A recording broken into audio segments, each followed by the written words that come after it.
Welcome to the Cell Series. This video offers a brief overview of the major cellular components. At the end of this video, students should be able to describe the various cellular components and their functions. Living organisms are divided into two categories, prokaryote and eukaryote. The prokaryotes include all bacteria and archaea. The eukaryotes contain all other organisms. There are many differences between prokaryotes and eukaryotes. Prokaryote means before nucleus. Eukaryote means true nucleus. This means that prokaryotes have their DNA compact in the center of the cell, nestled in the cytoplasm, where eukaryotes have their DNA enclosed within the nucleus of the cell.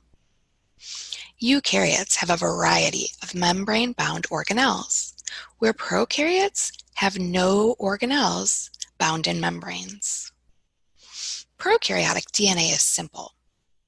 It is only a simple single string of DNA in a circle. Eukaryotes have linear DNA, and it is more complex, wrapping around histone proteins and occupying a much smaller space. DNA in prokaryotes are singleton, so they're haploid organisms. Eukaryotic cells have two sets of chromosomes in their cells, so they're diploid organisms. Prokaryotes typically only have coding materials in their DNA.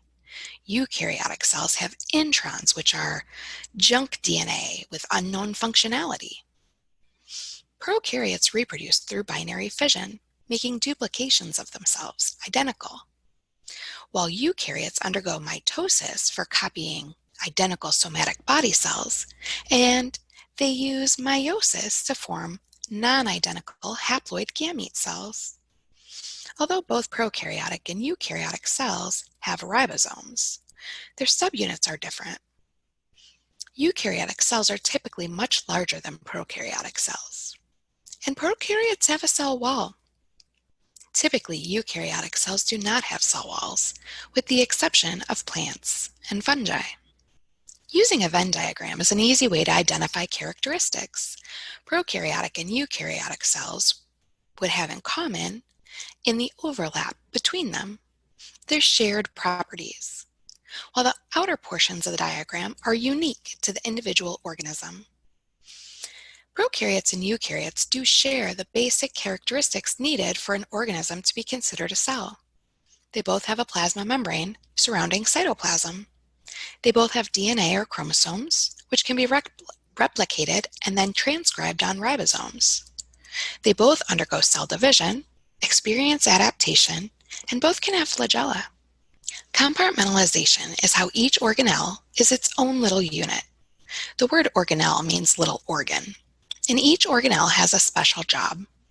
All cells contain a cell membrane, creating a compartment, separating the internal and external environment. In eukaryotic cells, the nucleus is the next example of compartmentalization that we think of. It houses the DNA or genetic material of the cell.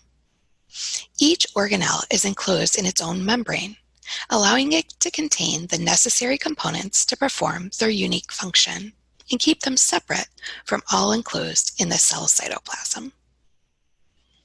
As obvious as the differences between prokaryotic and eukaryotic cells, there are also differences among eukaryotic cells. When looking at plant and animal cells, we see obvious shape and color differences. Animal cells are irregularly shaped, with only a cell membrane encircling their cytoplasm. Plant cells are more rectangular or fixed shape, with cell walls in addition to their cell membranes. Animal cells use steroids like cholesterol to stabilize the membrane, which plants do not need since they have cell walls for support. Plants have chloroplasts, which allow them to make their own food to convert to energy. Animals do not have chloroplasts and must get their food from another source. Plants have a large central vacuole, allowing them to store lots of water to provide the turgor pressure needed for them to stand up. Plants have small food vacuoles or waste vacuoles that exist only temporarily.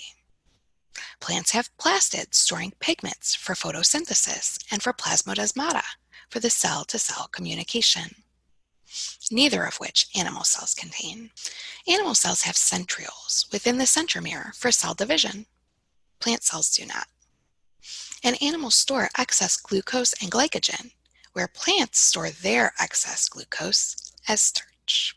Animal and plant cells do have many organelles in common. They both have peroxisomes and ribosomes. They both have Golgi complex and nuclei. They both have nucleoli and rough and smooth endoplasmic reticulum.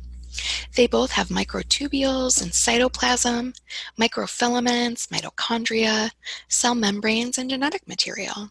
The cytoplasm incorporates everything contained inside the cell membrane. Cytoplasm is a semi-transparent gelatinous matrix, or goo, with the suspended organelles. Cytosol, cytoskeleton, enzymes, ions, lipids, amino acids, carbohydrates, nucleic acids, and other molecular compounds all exist within that cytoplasm. The cytosol, however, is the aqueous solution within the cell cytoplasm. This is often referred to as the intracellular fluid, or IF. This liquid does contain some proteins and minute molecules. The cytoskeleton is part of the cytoplasm, located within the cell membrane. The cytoskeleton consists of microtubules, intermediate filaments, and actin filaments. The cytoskeleton provides cell structure, membrane anchoring, and shape, helps with organelle organization, movement of molecules within the cell, and cell motility. It also plays a role in cell division and muscle contraction. Internal organelles are those which are contained inside the plasma membrane. The endomembrane system constitutes a series of organelles that are interconnected through a membrane. This begins with the nuclear envelope and includes the endoplasmic reticulum, which then works with the Golgi body, lysosomes, vacuoles, and peroxisomes all in one system, in addition to the plasma membrane. Another set of internal organelles are semi-autonomous. These consist of mitochondria and chloroplasts. Each organelle has its own DNA that is different from the organism's whole genome. It is able to grow and undergoes cell division, multiplying itself. They also are encompassed in a double membrane system. They do require some cellular material, such as proteins, from the cell, so they're not fully autonomous. The extracellular matrix, or ECM, is secreted by eukaryotic cells and has a similar function to the cell wall. This matrix runs along the cell membrane and is primarily composed of proteins and polysaccharides. The matrix offers the cell support, strength, organization, a place for attachment, and allows cell signaling to occur in order for cells to communicate with one another. The main fibers included in the ECM include collagen, fibronectin, microfilaments, proteoglycans, and proteolipids, in addition to the integral proteins that go through the membrane. In lieu of a cytoskeleton, plants have a cell wall. This barrier is used to provide the cell with protection, rigidity, to allow expansion without lysis, and to allow the plant to stand upright, mechanical support with regard to the shape of the cell, and growth of the cell, as well as the plant itself. The plant cell wall is made of cellulose, pectin, and glycan. Conversely, prokaryotic cell walls contain peptidoglycan layers instead of cellulose. Scientists use the peptidoglycan to determine the best way to attack the cell. Using a gram stain, we color the bacteria 2 different colors, pink or purple. And depending on how thick the layer of peptidoglycan is, gram-positive bacteria have a really thick peptidoglycan, but not any secondary membrane structures like gram-negative bacteria contain. This makes the bacteria easier to kill off through the absorption of antibiotics and cleansers. In addition to a cell wall, bacteria also have a sticky gelatinous capsule surrounding the cell wall. This is known as the glycocalyx, or sticky sugary coat, which provides the bacteria with protection, as well as trapping water inside the cell, preventing dehydration. The glycocalyx also allows the bacteria to adhere to surfaces. The sticky capsule is what allows bacteria to stick to your teeth throughout the day and while you sleep. The finger-like projections, called fimbriae, also aid in cells in attaching to surfaces and assist in the pathogenesis of cells by creating an increased bacterial colonization.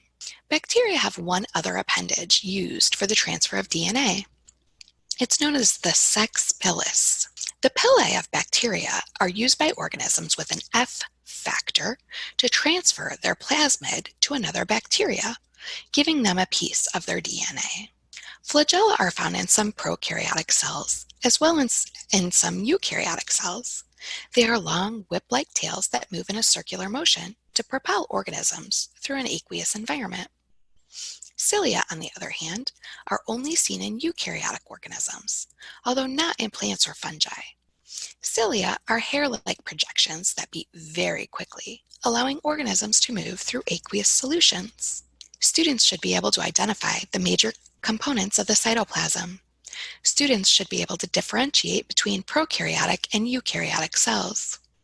Students should understand cell compartmentalization. Students should be able to contrast plant and animal cells. Students should be able to describe the organelles involved in cell movement. And students should be able to differentiate between cell membrane, cell wall, and glycocalyx.